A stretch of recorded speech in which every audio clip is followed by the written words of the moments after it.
ಬಿಹಾರದಲ್ಲಿ ಜಾತಿ ಗಣತಿ ಸಮೀಕ್ಷಾ ವರದಿ ಬಿಡುಗಡೆಯಾದ ಬೆನ್ನಲ್ಲೇ ರಾಜ್ಯದಲ್ಲಿಯೂ ಜಾತಿ ಗಣತಿ ವಿಚಾರ ಸದ್ದು ಮಾಡಿದೆ. 2015ರಲ್ಲಿ ಸಿದ್ದರಾಮಯ್ಯ ಸರ್ಕಾರ ನೇಮಕ ಮಾಡಿದ್ದ ಕಾಂತರಾಜು ಸಮಿತಿ ವರದಿಯನ್ನ ಜಾರಿ ಮಾಡಬೇಕು ಎಂಬ ಕೂಗು ಕಾಂಗ್ರೆಸ್ ಪಡಸಾಲೆಯಲ್ಲಿ ಕೇಳಿಬಂದಿದೆ. ಜಾತಿ ಗಣತಿ ಆಗಬೇಕು ಅನ್ನೋದು ರಾಹುಲ್ ಗಾಂಧಿ ಅವರ ಆಶಯ. ಹೀಗಾಗಿ ರಾಜ್ಯ ಸರ್ಕಾರ ಸಮೀಕ್ಷಾ ವರದಿ ಬಿಡುಗಡೆ ಮಾಡಬೇಕು ಅಂತ ವಿಧಾನ ಪರಿಷತ್ ಸದಸ್ಯ ಬಿಕೆ ಹರಿಪ್ರಸಾದ್ ಆಗ್ರಹಿಸಿದ್ದಾರೆ. ಅದನ್ನ ಜಾರಿಗೊಳಿಸಲಿಲ್ಲ. ಈಗ ನಮ್ಮದೇ ಸರ್ಕಾರ ಬಂದಿರೋದ್ರಿಂದ ಅದು ಸಾರ್ವಜನಿಕವಾಗಿ ಚರ್ಚೆ ಆಗ್ಲಿಕ್ಕಾದ್ರೂ ಅದನ್ನ ಹೊರಗಡೆ ಬಹಿರಂಗ ಪಡಿಸಬೇಕು. ಸರ್ಕಾರ ಆಮೇಲೆ ಅದನ್ನ ಅನುಷ್ಠಾನಕ್ಕೆ ತರೋದು ಬಿಡೋದು ವಿಧಾನಸಭೆ ವಿಧಾನ ಪರಿಷತ್ತಲ್ಲಿ ಚರ್ಚೆ ಆದ ನಂತರ ಅದು ಅನುಷ್ಠಾನಕ್ಕೆ ಮುಖ್ಯಮಂತ್ರಿಗಳ ಹಂತದಲ್ಲಿ ಚರ್ಚೆ ಆಗುತ್ತೆ. ಒಂದು ವೈಯಕ್ತಿಕ ಅಭಿಪ್ರಾಯ ಏನು ನಾವು ಚರ್ಚೆ ಮಾಡುವಾಗ ನನ್ನ ಅಭಿಪ್ರಾಯ ಅಲ್ಲಿ ಹೇಳ್ತೇನೆ. ತಪ್ಪು ಒಪ್ಪು ಏನೇ ಇರಲಿ, ಎಷ್ಟೇ ಒತ್ತಡಗಳಿರಲಿ, ಜಾತಿ ಗಣತಿ ವಿವರಗಳನ್ನ ಸರ್ಕಾರ ಪ್ರಕಟಿಸಬೇಕು, ಚರ್ಚೆಗೆ ಅವಕಾಶ ನೀಡಬೇಕು ಅಂತ ಒತ್ತಾಯಿಸಿದ್ದಾರೆ.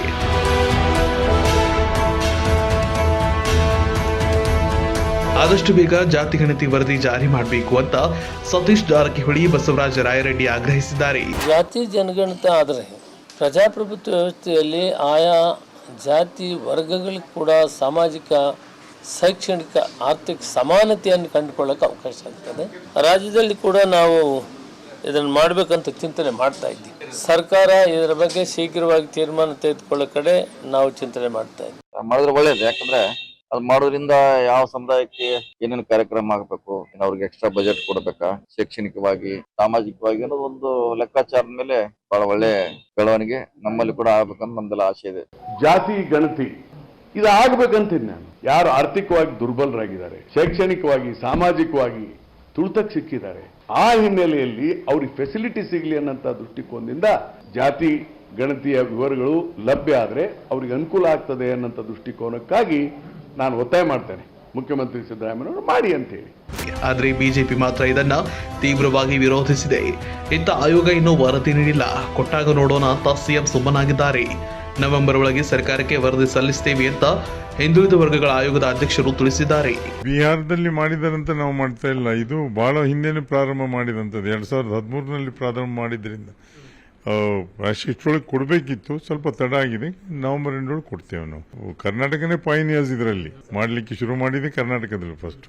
ಅದರಿಂದ ಆದಷ್ಟು ಶೀಘ್ರದಲ್ಲಿ ಕೊಡ್ತೇವೆ ನಾವು. ನೀವು ಹೇಳಿದ ರೀತಿಯಲ್ಲಿ ನಾವು ಮಾಡಿರ್ತಕ್ಕಂಥ ಕೆಲಸ ಇವಾಗ ನಾವು ಮಾಡಿ ಸರ್ಕಾರಕ್ಕೆ ಕೊಡಬೇಕಂತಕ್ಕಂಥ ಸಂದರ್ಭದಲ್ಲಿ ನಮ್ಮ ಅವಧಿ ಮುಗೀತು ಅಂತ ಹೇಳಿದ್ದಕ್ಕೆ ನಾವು ಬಂದಿದ್ದೇವೆ. ಈಗ ಅದನ್ನು ಸರ್ಕಾರ ಸ್ವೀಕರಿಸ್ಬಿಟ್ಟು ಏನು ಅದನ್ನು ಜಾರಿಗೆ ಕೊಡಬೇಕು. ಯಾರ್ಯಾರಿಗೆ ಸವಲತ್ತುಗಳು ಸಿಕ್ಕಿಲ್ವೋ ಅಂಥ ಸವಲತ್ತುಗಳು ಕೊಡಲಿಕ್ಕೆ ಅನುಕೂಲ ಆಗ್ತದೆ. ಮಾಡೋ ಅವಶ್ಯಕತೆ ಇಲ್ಲ. ರಿಪೋರ್ಟ್ ಕೊಡಿಸುವ ಆಯೋಗದ ಜವಾಬ್ದಾರಿ ಅದು. ಕೊಡ್ತೇವೆ. ವರದಿ ಸರ್ಕಾರಕ್ಕೆ ಕೊಟ್ಟು ಸರ್ಕಾರ ಒಪ್ಪಿ ಆದ್ಮೇಲೆ ಅದು ಪಬ್ಲಿಕ್ ಡಾಕ್ಯುಮೆಂಟ್ ಆಗಿ ಅಲ್ಲಿವರೆಗೂ ನಾವು ಹೇಳಲಿಕ್ಕಿಲ್ಲ. ಈಗ ಜಯಪ್ರಕಾಶ್ ಹೆಗಡೆ ಅಧ್ಯಕ್ಷರಿರ್ತಕ್ಕಂಥವ್ರು, ಅವ್ರನ್ನ ಅಪಾಯಿಂಟ್ ಮಾಡಿದವರು ಬಿಜೆಪಿ ಅವರು, ಗೊತ್ತಾಯ್ತಾ? ಸೊ ಅವರು ರಿಪೋರ್ಟು ಕೊಟ್ಟಿಲ್ಲ ನಮಗೆ, ಮತ್ತು ಸೆಕ್ರೆಟರಿನೂ ಸೈನ್ ಮಾಡಿಲ್ವಂತೆ. ಸೊ ಅವ್ರು ಕೊಟ್ಟರೆ ನೋಡೋಣ. ಯಾರಿಗೂ ನಾವು ಒಂದ್ಸಾರಿ ಕೇಳಿದೆ, ಕೊಡ್ತೀವಿ ಅಂತ ಹೇಳಿದ್ರು, ಕೊಟ್ಟಿಲ್ಲ. ಈಗ ಜಯಪ್ರಕಾಶ್ ಹೆಗಡೆ ವಿಪಕ್ಷಗಳ ಜಾತಿ ಗಣತಿ ರಾಜಕೀಯದ ವಿರುದ್ಧ ಪ್ರಧಾನಿ ಮೋದಿ ಸಿಡಿದೆದ್ದಿದ್ದಾರೆ.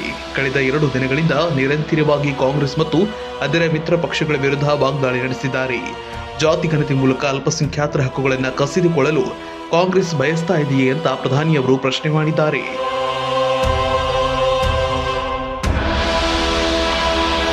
ಛತ್ತೀಸ್ಗಢದ ಜಾಗ್ದಾಲ್ಪುರ್ ರ್ಯಾಲಿಯಲ್ಲಿ ಮಾತನಾಡಿದ ಅವರು, ಜಾತಿ ಗಣತಿ ಮೂಲಕ ಅಲ್ಪಸಂಖ್ಯಾತರನ್ನ ತೊಲಗಿಸಲು ಕಾಂಗ್ರೆಸ್ಗರು ಬಯಸ್ತಾರಾ? ಹಾಗಾದ್ರೆ पूछा जाता है न वो ये सब देख करके बोलने की हिम्मत करते हैं. अब तो कांग्रेस को आउटसोर्स कर दिया गया है. कांग्रेस को अब ऐसे लोग चला रहे हैं, पर्दे के पीछे लोग ऐसी कमाल कर रहे हैं, ऐसे खेल खेल रहे हैं जो देश विरोधी ताकतों से मिले हुए हैं. ಕಾಂಗ್ರೆಸ್ ಹಿಂದೂಗಳನ್ನ ಒಡೆಯಲು ನೋಡ್ತಿದೆ, ಬಡವರನ್ನ ವಿಭಜಿಸಲು ಪ್ರಯತ್ನ ಮಾಡ್ತಿದೆ, ದೇಶದ ವಿನಾಶಕ್ಕೆ ಮುಂದಾಗಿದೆ ಅಂತ ಪ್ರಧಾನಿ ವಾಗ್ದಾಳಿ ನಡೆಸಿದ್ದಾರೆ.